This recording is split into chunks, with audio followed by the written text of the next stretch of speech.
السلام علیکم ورحمۃ اللہ وبرکاتہ۔ ان الحمد للہ نحمده ونستعینه ونستغفره ونؤمن به ونتوکل علیہ ونعوذ باللہ من شرور انفسنا ومن سیئات اعمالنا من يهده الله فلا مضل له ومن يضلل فلا هادي له ونشهد ان لا اله الا الله وحده لا شريك له ونشهد أن سيدنا محمد عبده ورسوله أرسله بالحق بين يدي الساعة بشيرا ونذيرا. أما بعد فإن أصدق الحديث كتاب الله وخير الهدي هدي محمد صلى الله عليه وسلم وشر الأمور محدثاتها وكل محدثة بدعة وكل بدعة ضلالة وكل ضلالة في النار. أعوذ بالله من الشيطان الرجيم. بسم الله الرحمن الرحيم. قاف القرآن المجيد بل عجبوا أن جاءهم منذر منهم فقال الكافرون هذا شيء عجيب أإذا متنا وكنا ترابا ذلك رجع بعيد قد علمنا ما تنقص الأرض منهم وعندنا كتاب حفيظ بل كذبوا بالحق لما جاءهم فهم في أمر مريج أفلم ينظروا إلى السماء فوقهم كيف بنيناها وزيناها وما لها من فروج والأرض مددناها وألقينا فيها رواسي وأنبتنا به جنات وحب الحصيد والنخل باسقات لها طلع نضيد رزقا للعباد وأحيينا به بلدة ميتا كذلك الخروج كذبت قبلهم قوم نوح وأصحاب الرس وثمود وعاد وفرعون وإخوان لوط وأصحاب الأيكة وقوم تبع كل كذب الرسل فحق بعيد أفعينا بالخلق الأول بل هم في لبس من خلق جديد. وقال تعالى في موضع آخر يا أيها الناس قد جاءتكم موعظة من ربكم وشفاء لما في الصدور وهدى ورحمة للمؤمنين.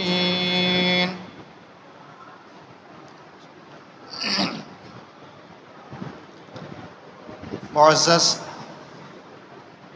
و محترم بزرگان دین و نوجوان ساتھیوں و عزیز طلباء و پردہ نشین خواتین، تمام قسم کی حمد و ثنا، کبریائی، بڑائی و بزرگی اس اللہ رب العزت کے لیے لائق اور زیبا ہیں جس نے مجھے اور آپ تمام کو شرک و بدعات سے بچا کر صراط مستقیم پر چلنے کی توفیق عطا فرمائی. اس کے بعد لاکھوں کروڑوں درود و سلام ہو میرے اور آپ کے آقا جناب محمد رسول اللہ صلی اللہ علیہ وسلم پر. محترم حضرات، اللہ تبارک و تعالی اس دنیا میں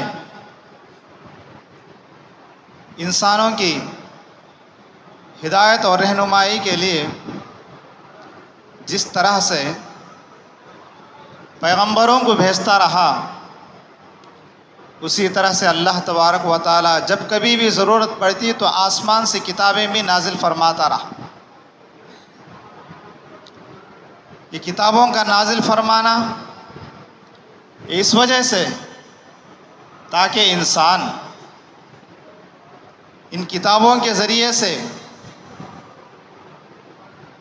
یہ علم حاصل کریں کہ کس طرح سے زمین پر زندگی گزار کر اللہ تبارک و تعالیٰ کو راضی فرمائے، اور زمین پر زندگی گزارتا ہے کیسے گزارنا ہے، کس طرح سے زندگی گزارنا ہے، زندگی گزارنے کا ڈھنگ اور سلیقہ کس طرح سے سکھاتا ہے آسمانی کتابیں۔ اور اسی طرح سے جب انسان زندگی گزارنے کے لیے کھاتا پیتا ہے تو کون سی چیزوں سے بچنا ہے اور کون سی چیزوں کو اختیار کرنا ہے، کیا کھانا ہے اور کیا نہیں کھانا ہے، یہ ساری چیزیں آسمانی کتابیں انسان کو ان ساری چیزوں کا راستہ بتلاتی ہیں۔ تو اسی طرح سے جناب محمد رسول اللہ صلی اللہ علیہ وسلم کو جب اللہ تبارک و تعالی نبوت سے سرفراز فرمایا تو نبوت سے سرفراز فرمانے کے بعد اس امت کی ہدایت و رہنمائی کے لیے اللہ تبارک و تعالی آسمانی کتاب نازل فرمایا، جس کو قرآن مجید کے نام سے ہم لوگ یاد کرتے ہیں۔ آج انسان دنیا کے اندر زندگی گزارتا ہے، لیکن اس کی زندگی بے قراری اور بے سکون کی زندگی گزرتی ہے، اس وجہ سے کہ اسے سمجھ میں نہیں آتا کہ میں کس طرح سے زندگی گزارنا ہے، میری زندگی کے اندر جو غم، ٹینشن، جو بے قراری ہے، اس کو میں کس طرح سے دور کروں، اور میرے لیے کوئی انسان، کوئی کتاب مجھے رہنمائی فرمائے، مجھے راستہ بتلائے کہ میں کون سے طریقے سے چلنا ہے، کیا کھانا ہے، کس ڈھنگے کی عبادت کرنا ہے، کس طرح سے عبادتیں کرنا ہے۔ اور اسی طرح سے انسان کی زندگی کا ہر مسئلہ، جو بھی مسئلہ درپیش آتا ہو، تو ان مسائل کا حل کہاں تلاش کروں؟ تو اللہ تبارک و تعالیٰ، آئیے اللہ تبارک و تعالیٰ اس کا جواب دیتا ہے۔ یا ایھا الناس قد جاءتکم موعظۃ من ربکم وشفاء لما فی الصدور، اے لوگو، دنیا کے انسانوں، تمہارے پاس تمہارے پروردگار کی طرف سے نصیحت آئی ہوئی ہے، وشفاء لما فی الصدور، اور تمہارے دلوں کے اندر جو رنج ہے، جو حزن ہے، جو ٹینشن ہے تمہارے دماغوں کے اندر، ان ساری چیزوں کا علاج قرآن کے اندر ہے۔ آؤ قرآن کی طرف۔ وشفاء لما فی الصدور، تمہاری دلوں کی بیماریوں کا علاج قرآن کے اندر ہے۔ کون کہتا ہے؟ اللہ تبارک و تعالیٰ کہتا ہے۔ تمہیں ادھر ادھر بھاگنے کی ضرورت نہیں ہے، کسی کے دربار پر جا کر مانگنے کی ضرورت نہیں ہے۔ اپنی زندگی کا مسائل حل کرنے کے لیے کسی منسٹر کے پاس یا کسی دربار کے پاس یا کسی کاہن کے پاس یا کسی نجومی کے پاس جانے کی ضرورت نہیں ہے۔ آؤ کلام اللہ کی طرف، تمہارے پاس کلام اللہ حاضر ہے۔ قد جاءتکم موعظۃ من ربکم، تمہاری پروردگار کی طرف، اعتبار کی طرف وہ کلام اللہ تمہارے پاس آیا ہے، تو یہ نصیحت ہے، حاصل کرو۔ تمہاری دلوں کی بیماریوں کا علاج قرآن کے اندر ہے۔ اور یہی نہیں، وہدن، اور ہدایت بھی قرآن مجید کے اندر ہے کہ کون سے راستے پر چلنا ہے، کون سے راستے سے بچنا ہے، یہ بھی قرآن گائیڈنس کرتا ہے، راستہ بتلاتا ہے۔ ورحمہ، اور رحمت ہے قرآن، تمہارے لیے رحمت ہے۔ جو انسان قرآن کو تھام لیا، ومن یعتصم باللہ فقد ہدی الی صراط مستقیم واعتصموا بحبل اللہ، قرآن مجید کے اندر اللہ تبارک و تعالیٰ کئی جگہ فرمایا، لوگوں قرآن کو تھامو، قرآن مجید کو تھامو، تمہاری زندگی کا ہر علاج قرآن کے اندر ہے۔ اور اس کے ساتھ ساتھ ورحمۃ للمؤمنین، یہ ساری چیزیں، یہ رحمت، یہ برکتیں، یہ نصیحتیں، یہ ساری چیزیں کس کے لیے ہیں؟ ان لوگوں کے لیے جو کلام اللہ پر ایمان لاتے ہیں۔ جو انسان قرآن مجید پر ایمان نہیں لاتا، جو انسان قرآن مجید کو انکار کرتا ہے، جو انسان قرآن مجید کی تعلیمات کو جھٹلاتا ہے، اس کے لیے یہ رحمت نہیں ہے، اس کے لیے یہ بیماری کا علاج نہیں ہے، اس کے لیے شفا نہیں ہے، اس کے لیے ہدایت نہیں ہے۔ ہدایت انہی لوگوں کے لیے ہے جو قرآن مجید پر مکمل ایمان لاتے ہیں، للمؤمنین، ایماندار والوں کے لیے۔ تو لہٰذا آئیے قرآن کیا ہے دیکھیں گے۔ قرآن کہتا ہے، قرآن سے پوچھو قرآن میں کون ہوں بتاتا ہے۔ قرآن اللہ کا کلام ہے، قرآن رحمت ہے، قرآن نصیحت ہے، قرآن مجید شفا ہے بیماریوں کی، قرآن ہدایت کا سرچشمہ ہے۔ لیکن آئیے ذرا آگے بڑھیں، ان باتوں سے ہٹ کر آج کے معاشرے کے اندر دیکھیں گے، یہ ساری باتیں اللہ تعالیٰ قرآن کیا ہے بتلاتا ہے، لیکن اس کے ساتھ آج کا معاشرہ قرآن کے ساتھ کیسے کھلواڑ کر رہا ہے۔ دیکھیں، بہت سے حضرات سمجھتے ہیں قرآن یہ مقدس کتاب ہے، بابرکت کتاب ہے، اس کو ادب کرنا ہے۔ کیسے ادب کرنا ہے؟ اس کو چھونے سے پہلے وضو بنانا ہے، اور اس کو جب اٹھاتے ہیں تو آنکھوں کو لگانا ہے، سینے کو لگانا ہے، برکت کے لیے پڑھنا ہے، گھروں کے اندر اونچی جگہوں پر رکھنا ہے، ریشم اور مخمل کے لباس میں کپڑے میں رکھ کر اس کو اونچی جگہ پر رکھ دینا ہے۔ اور یہ قرآن جہاں پر تاریکی ہے اس تاریکی کے گھر کے اندر یہ قرآن رکھنا ہے۔ اور قرآن جب کبھی ضرورت پڑتی ہے تو قسم کھانا ہے، اور فال نکالنا ہے تو قرآن کی طرف رجوع ہو، قرآن سے فال نکالتے ہیں۔ کوئی انتقال ہو گیا معاشرے کے اندر تو اس کے لیے ایصال ثواب کی طرف قرآن مجید کو پیسے کے ذریعے سے خریدنا ہے۔ تم ایک قرآن پڑھو تمہارے لیے اتنا انعام، تم ایک قرآن پڑھ کے دے دو تمہارے لیے اتنے ہزار دے دیں گے، تاکہ تمہارے پڑھنے کی وجہ سے ہمارا مردہ جنت کو چلا جائے۔ یہ ہو رہا ہے آج معاشرے کے اندر۔ قرآن جس چیز کے لیے اتارا گیا ہے وہ اصل مقصد سے چھوڑ کر اپنے مقاصد کے لیے اپنی خواہشات کے مطابق قرآن سے کھیلا جا رہا ہے۔ یہ بہت بڑی مسلمانوں کی آج بے حرمتی ہے۔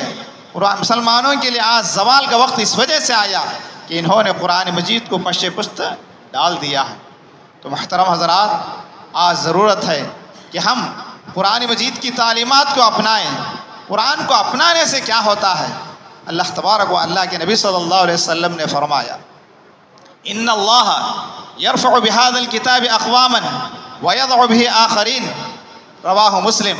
مسلم شریف کی حدیث ہے، اللہ کے نبی صلی اللہ علیہ وسلم نے فرمایا، لوگوں بے شک یہ کلام اللہ کے ذریعے سے اللہ تبارک و تعالیٰ کئی قوموں کو عروج عطا فرمایا ہے، اور جو بھی قوم اس کلام اللہ کو چھوڑی، اس کلام اللہ کی سے جھٹلائی، روگردانی کی، اس کلام اللہ کو چھوڑنے کی وجہ سے اللہ تبارک و تعالیٰ کئی قوموں کو برباد کر دیا ہے، نیست نابود کر دیا ہے۔ اٹھا کر دیکھیے تاریخ، صحابہ کا کس طرح سے قرآن مجید سے شغف تھا، انہوں نے قرآن مجید کو اپنایا، جس کی برکت سے اللہ تبارک و تعالیٰ دنیا ان کے قدموں کے نیچے ڈال دیا ہے۔ جب قرآن مجید کے صحابہ کے ہاتھوں میں آ گیا تو صحابہ نے قرآن مجید کو لے کر اٹھا، قرآن مجید کی تعلیمات کو عام کرنے لگے، تو اللہ تبارک و تعالیٰ افریقہ کے ممالک صحابہ کے ہاتھوں میں رکھ دیا۔ ایران و روم کی سلطنتیں صحابہ کے ہاتھ میں آ گئیں۔ اندلس، اسپین ایک زمانے کے اندر انگریزوں کے ہاتھ میں، یہودیوں کے، عیسائیوں کے ہاتھ میں تھا، لیکن وہ اسپین، اندلس مسلمانوں کے ہاتھ میں آیا۔ ہندوستان کی سرزمین گواہی دیتی ہے کہ جب محمد بن قاسم ہندوستان پر آئے اس وقت کس کی حکومت تھی؟ جب محمد بن قاسم حجاج بن یوسف کے زمانے کے اندر جب مسلمان سندھ پر حملہ کیے تو یہاں پر مسلمانوں کی سلطنت قائم ہو گئی، اور اس کا سلسلہ تقریباً 1100 سال تک مسلمانوں کے ہاتھ میں تھی ہندوستان کی زمین کی چابیاں۔ یہ سب کیس کی برکتیں تھیں؟ کیا تھا ان لوگوں کے اندر؟ کیا ان کے ہاتھوں کے اندر کوئی دوسرا گولہ بارود تھا؟ نہیں، قرآن مجید کو اپنائے وہ لوگ، قرآن مجید کی تعلیمات کو اپنا لیے، قرآن مجید کی تعلیمات کو عام کرنے لگے، جس کی برکت سے اللہ تبارک و تعالیٰ مسلمانوں کے ہاتھوں میں دنیا کے ممالک کی چابیاں اللہ تبارک و تعالیٰ ان کے ہاتھوں میں رکھا، اور مسلمان کئی ملکوں کے خزانے، کئی ملکوں کے سلطنتیں مسلمانوں کے ہاتھ میں آ گئیں۔ اس کے بعد کا زمانہ کیا ہوا؟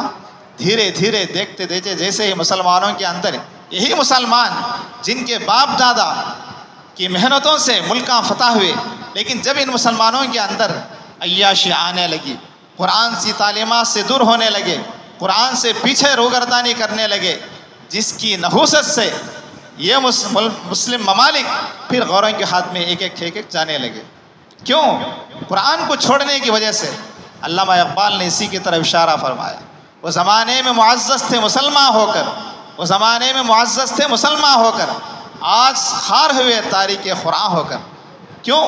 قرآن کو لے لیے اللہ تبارک و تعالیٰ عزت اور سربلندی عطا فرمایا، لیکن تاریک قرآن کو چھوڑنے کی وجہ سے آج مسلمان ذلیل خوار ہو گئے۔ تاریخ ہمیں بتلاتی ہے کیسے ممالک تھے۔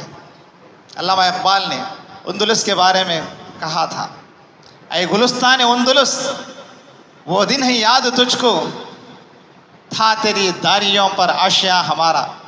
اندلس جو اسپین جو مسلمان جو ملک تھا، جب غیروں کا تھا، مسلمانوں کے دور میں، صحابہ کے دور میں اندلس ملک فتح ہو گیا، تو علامہ اقبال اس دور سے گزرتے ہوئے کہنے لگے، اے گلستان اندلس، اندلس کے گلستان، کیا وہ دن بھی تجھے یاد ہیں کہ تھا تیری ڈالیوں پر آشیاں ہمارا، تیرے خطے خطے پر ہمارے قبضے تھے، تیرے خطے خطے پر ہماری حکومتیں تھیں، لیکن آج کہاں چلے گیا؟ جیسے ہی مسلمانوں کے اندر عیاشی آ گئی، اللہ اور اس کے رسول کی نافرمانی آ گئی، قرآنی تعلیمات سے روگردانی کرے، جس کی نحوست سے وہ ملک آج غیروں میں چلے گیا۔ اور وہی جب عیسائیوں کی حکومت آئی تو جہاں جہاں کہیں بھی مسلمان رہتے تھے، چن چن کر انہیں قتل کیا گیا، اور جو کچھ بھی مسلمان پکڑے گئے انہیں اٹھا کر مسلمانوں کو دریا کے اندر پھینک دیا گیا۔ آج غیروں کی سلطنت ہے وہاں پر۔ دور وہ تھا افریقہ کے جنگلوں کے اندر صحابہ کی حکومت تھی۔ کیا راز تھا؟ راز کچھ بھی نہیں تھا، قرآن سے محبت تھی، قرآنی تعلیمات سے محبت تھی، قرآن کو لگائے اپنے سینوں سے اور قرآن مجید کی تعلیمات کو عام کرتے تھے، جس کی وجہ سے اللہ تبارک و تعالی فتح و نصرت کی کامیابی ان کے قدموں میں ڈال دیا تھا۔ تو لہٰذا آئیے، قرآن مجید ہم سے کیا تقاضے کرتا ہے؟ سب سے پہلی بات، قرآن مجید تقاضا یہ ہے کہ ہم لوگ قرآن مجید پر سب سے پہلے مکمل ایمان رکھیں، قرآن مجید کی وعدوں پر یقین رکھیں۔ قرآن مجید کا ایک واقعہ ہوتا ہے تو ہم اس سے عبرت حاصل کریں، یقین رکھیں، ایمان لائیں قرآن مجید کی تعلیمات پر۔ سورہ بقرہ کی پہلی آیت، الف لام میم ذالک الکتاب لا ریب فیہ، یہ ایسی کتاب ہے جس کے اندر ذرا بھی شک نہیں ہے۔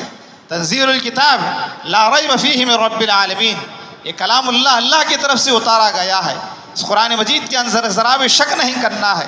لا ریب فیہ من رب العالمین، یہ رب العالمین کی طرف سے اتارا گیا ہے، اور اس کے اندر شک کی گنجائش ذری بھی نہیں ہونا چاہیے۔ لا یأتیہ الباطل من بین یدیہ ولا من خلفہ، یہ کلام اللہ کے اندر ذرا بھی جھوٹ نہیں ہے، شک کی نظر سے بھی نہیں دیکھنا۔ اور اللہ تعالیٰ کہتا ہے لا یأتیہ الباطل من بین یدیہ ولا من خلفہ، یہ قرآن مجید کے اندر آگے سے اور نہ پیچھے سے، دونوں طرف سے بھی باطل کا ذرا بھی اس کے اندر آمیزش نہیں ہے، ملا ہوا نہیں ہے، جھوٹا ذرا بھی ملا ہوا نہیں ہے۔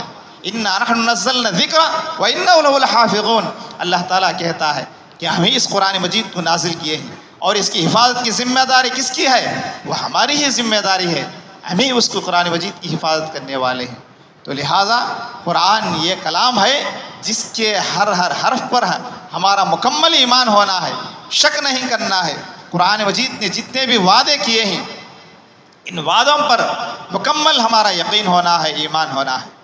تو لہٰذا قرآن مجید کے ہر وعدے پر ہم کو بھروسہ ہونا ہے، قرآن مجید کی تعلیمات پر مکمل ایمان ہونا ہے۔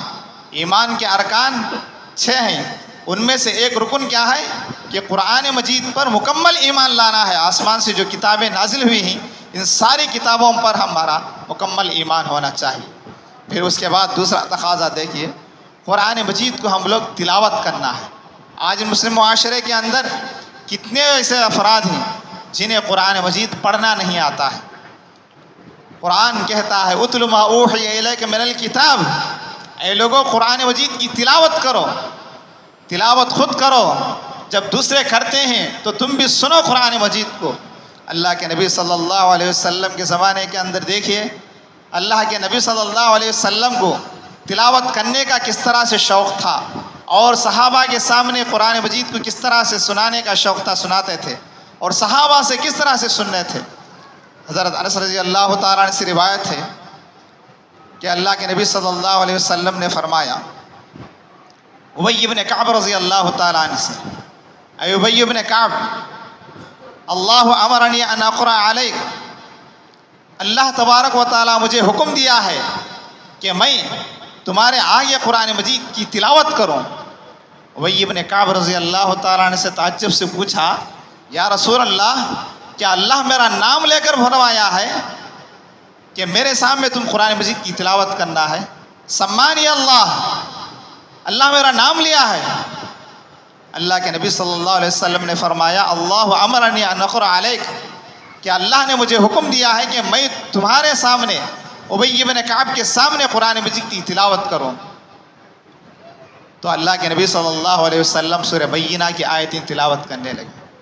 تو یہ سننا ہی تھا، ابی بن کعب رضی اللہ تعالیٰ عنہ کی آنکھوں سے آنسو جاری ہو گئے کہ اللہ نے مجھے میرا نام لے کر حکم فرمایا ہے آپ کے۔ اور اسی طرح سے اللہ کے نبی صلی اللہ علیہ وسلم صحابہ سے سننا چاہتے تھے۔ حضرت عبداللہ بن مسعود رضی اللہ تعالیٰ عنہ سے کہتے تھے، اے عبداللہ بن مسعود، میرے آگے آپ قرآن مجید کی تلاوت کرو، میں سننا چاہتا ہوں۔ اريد ان اسمعک، میں چاہتا ہوں کہ میں آپ کی زبان سے قرآن مجید کی تلاوت سنوں۔ حضرت عبداللہ بن مسعود رضی اللہ تعالیٰ کہہ رہے ہیں، یا رسول اللہ وعلیک القرآن انزل، قرآن تو آپ کے اوپر نازل ہو جاتا ہے، قرآن مجید کو اللہ تبارک و تعالیٰ نے آپ پر نازل کیا ہے، آپ پڑھنا ہے مجھے سننا ہے، لیکن آپ کہتے ہیں کہ میں پڑھوں اور آپ سنیں۔ تو اللہ کے نبی صلی اللہ علیہ وسلم نے فرمایا میری دل کی خواہش ہے کہ میں آپ کی زبان سے قرآن مجید سننا چاہتا ہوں، آپ تھوڑا قرآن پڑھوائیے۔ تو جیسے ہی حضرت عبداللہ بن مسعود رضی اللہ تعالیٰ عنہ اس آیت کو شروع کیے، فَكَيْفَ إِذَا جِئْنَا مِن كُلِّ أُمَّةٍ بِشَهِيدٍ وَجِئْنَا بِكَ عَلَىٰ هَٰؤُلَاءِ شَهِيدًا، اس آیت پر پہنچتے ہی اللہ کے نبی صلی اللہ علیہ وسلم کی آنکھوں کی طرف دیکھتے ہیں تو فَإِذَا عَيْنَانِ تَبْكِيَانِ، تو اللہ کے نبی صلی اللہ علیہ وسلم کی آنکھوں سے آنسو جاری ہوتے تھے۔ اس آیت پر پہنچتے ہی یہ پڑھنا تھا، یہ سننا تھا، یہ شوق تھا اللہ کے نبی صلی اللہ علیہ وسلم کو اور صحابہ کرام کو۔ تو قرآن مجید کی ہم تلاوت کریں، ہم اپنے گھروں کے اندر قرآن مجید کی تلاوت کریں، جہاں کہیں بھی چلتے اٹھتے بیٹھتے قرآن مجید کی تلاوت کرتے رہیں۔ میں چند دن پہلے ہمارا ایک دورہ ہوا تھا کاکیناڈا کی طرف، تو وہاں پر دیکھیں ماشاء اللہ ایک صاحب ہوٹل چلاتے ہیں، ہوٹل کے کاؤنٹر پر بیٹھ کر الحمدللہ جب ہم سے ملاقات ہوئی وہ شیخ سے تو قرآن مجید کی تلاوت کرتے تھے۔ تو ہم نے کہا شیخ ماشاء اللہ آپ کی بہت اچھی عادت ہے کہ دکان کے کاؤنٹر پر بیٹھ کر قرآن مجید حفظ کرتے ہیں۔ تو الحمدللہ شیخ اللہ کے فضل و کرم سے میں ہر دن صبح سے اور جب کبھی بھی تھوڑا موقع ملتا ہے تو قرآن مجید یاد کرنا شروع کرتا ہوں گے۔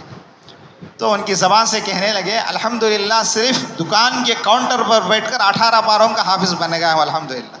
دعا کیجیے انشاءاللہ اب چند پارے ہی یہ بھی انشاءاللہ مکمل میں حفظ کر لوں گا، قرآن کا حافظ بن جاؤں گا۔ کاؤنٹر پر بیٹھ کر جب بھی موقع ملتا تھا قرآن مجید حفظ کرنا شروع کر دیتے تھے۔ یہ شغف، یہ شوق ہمارے اندر ہونا چاہیے، جب کبھی بھی موقع ملتا ہے تو ہم قرآن مجید کی تلاوت کرتے رہیں، دکان میں بیٹھیں، آفس میں بیٹھیں، جہاں کہیں بھی اپنے کاروبار میں کرتے رہیں، جب موقع ملا ایک دو آیتیں یاد کرتے چلے جائیں، یہ شوق ہونا ہے ہمارے اندر۔ تو بعض یہی درمیان میں جو جنگ چل رہی ہے فلسطین کے اندر، وہ لوگوں پر جب یہ بمباریاں برستے ہیں پھر اس کے بعد چند لوگ جا کر لوگ ملاقات کرتے ہیں تو ان کی زبانوں سے کیسے ہیں تو کہنے لگتے ہیں الحمدللہ علی کل حال، الحمدللہ اللہ کا فضل ہے۔ تو اس کا راز کیا ہے؟ کہنے والے پوچھتے ہیں، پوچھنے والے پوچھے آپ لوگوں پر اتنے مظالم ڈھا رہے ہیں لیکن اس کے باوجود بھی اس کی زبانوں سے کوئی ناشکری کے الفاظ نہیں اتر رہے ہیں۔ تو کہنے والے نے کہا ہے کہ اس کا راز یہی ہے کہ وہ لوگ ہر ہمیشہ صبح و شام قرآن مجید کی تلاوت کرتے رہتے ہیں۔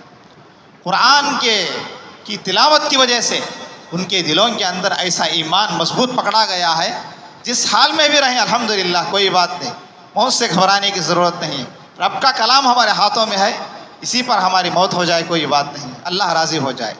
تو بہرحال قرآن مجید سے جس انسان کا تعلق ہمیشہ رہتا ہے اللہ تبارک و تعالیٰ اس کے ایمان کو ایسی مضبوطی عطا فرماتا ہے کہ دنیا کے حالت کا جیسے بھی حالات ہوں ان حالات کا مقابلہ کرنے کے لیے انسان تیار ہو جاتا ہے۔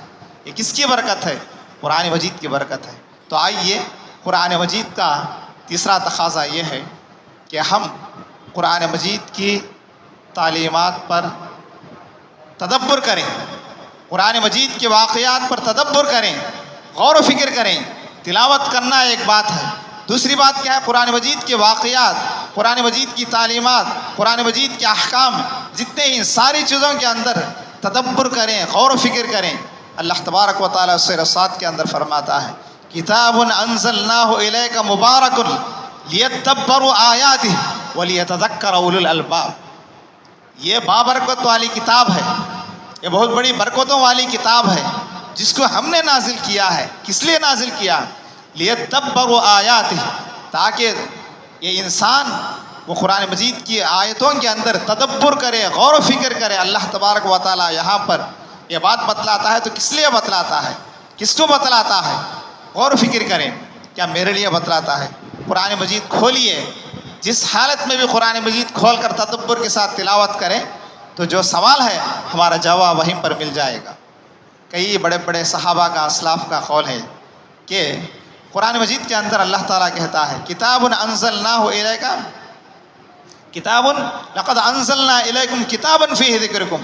اے لوگو، یقیناً ہم تمہارے لیے ایک ایسی کتاب نازل فرمائے ہیں جس میں تمہارا تذکرہ ہے، تمہارے زندگی کے واقعات، تمہارے زندگی کا تذکرہ قرآن کے اندر ہے.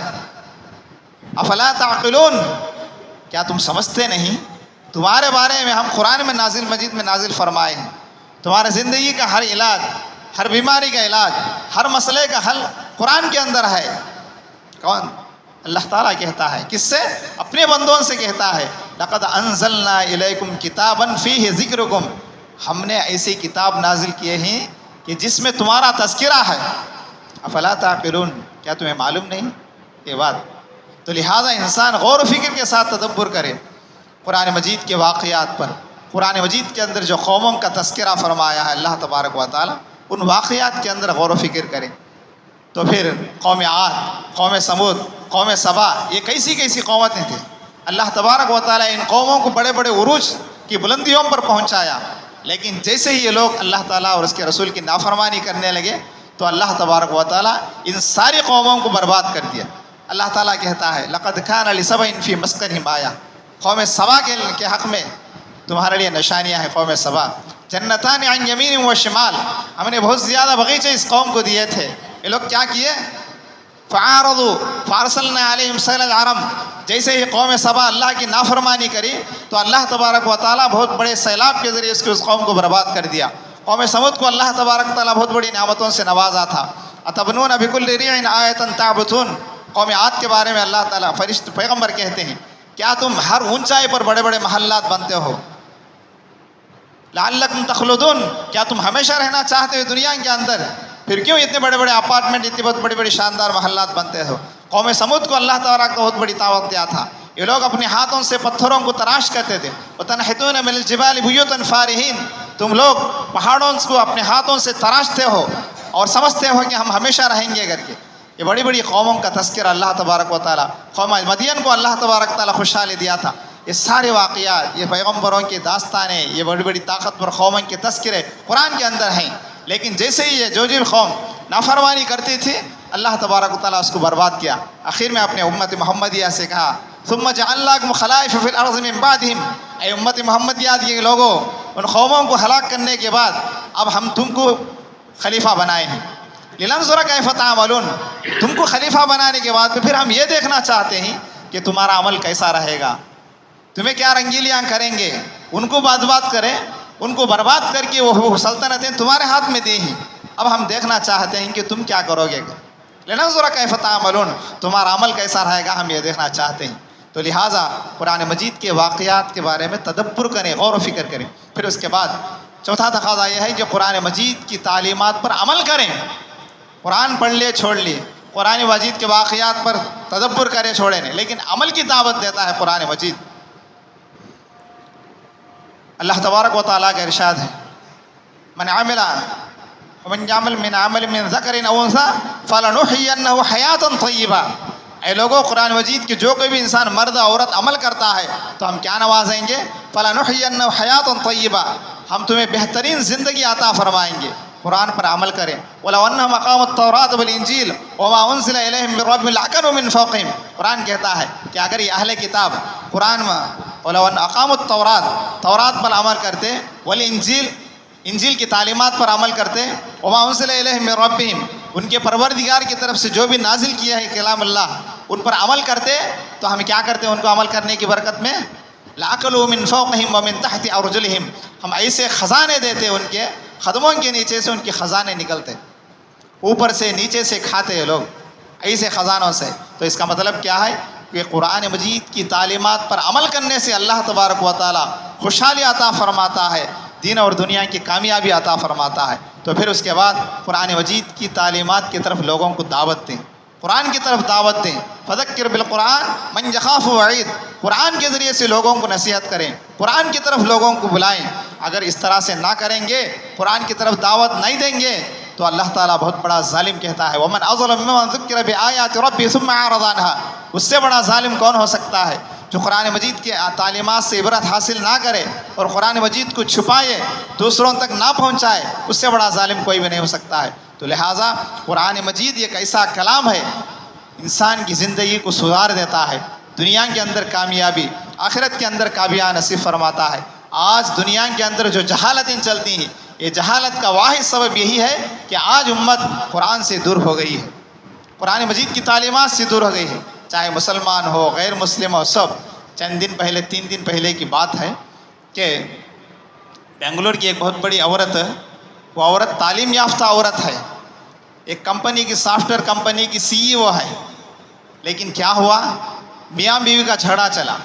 میاں بیوی کا جھگڑا چلنے کی وجہ سے اس کی جہالت یہاں تک آ گئی کہ اپنے پیدا کیے ہوئے بچے کو، اپنے پیٹ کے بچے کو، 4 سالہ بچے کو دنیا کے اندر میاں بیوی کے جھگڑے کی وجہ سے یہ بچہ ہم دونوں کے درمیان میں آڑ آ رہا ہے کر کے لاج میں، گوا کی لاج میں لے جا کر رکھی۔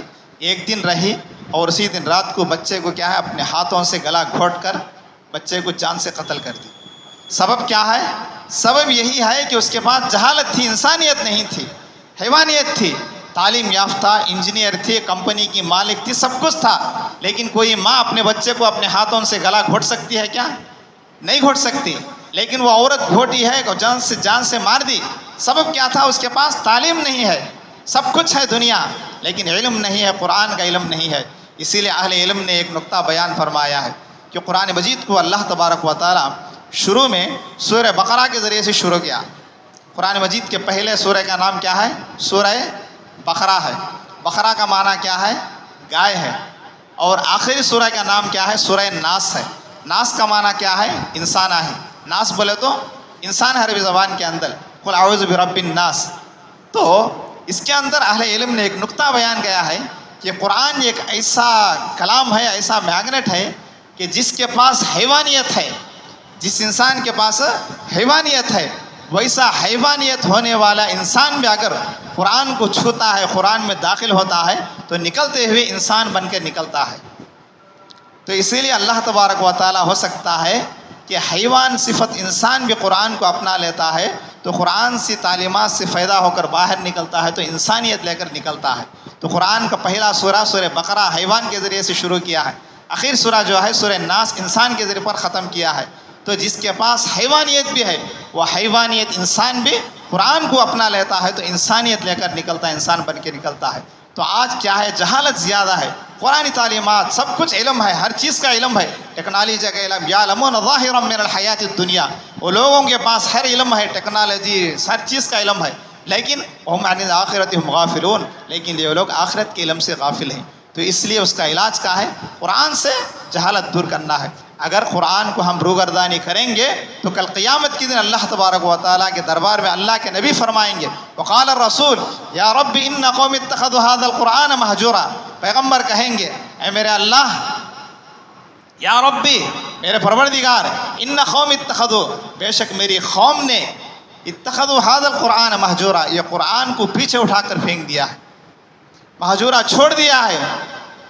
تو وہاں پر جو انسان قرآنی تعلیمات کو دنیا کے اندر چھوڑ کر زندگی گزارا، ایسے انسان کے حق میں قرآن بھی حجت بنے گا، اللہ کے نبی صلی اللہ علیہ وسلم بھی ایسی قوم سے اللہ کی رحمتوں سے دور فرمائیں گے، اور حوض کوثر سے جو پانی جو اس کو اللہ کے نبی صلی اللہ علیہ وسلم پلائیں گے، وہاں بھی وہی انسان جو قرآن سے روگردانی کیا دنیا کے اندر، وہاں بھی وہ انسان محروم ہو جائے گا۔